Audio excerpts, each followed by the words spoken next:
How to change lock screen time on iPhone. To get started, go ahead and open up the Settings application on your phone. Once you're here, scroll down and tap on Display and Brightness. This page allows you to adjust the screen brightness, switch between light and dark appearance, enable True Tone, and configure other display-related settings. Here, scroll down and tap on Auto Lock. From here, you can choose the auto lock timing for your lock screen. For example, 2 minutes. This means your screen will be auto-locked if you do not use your phone for 2 minutes straight.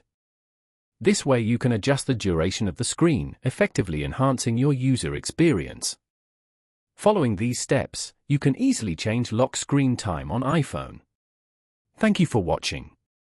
Please leave a like if this tutorial helped you, or leave a comment below if you have any questions related to the video.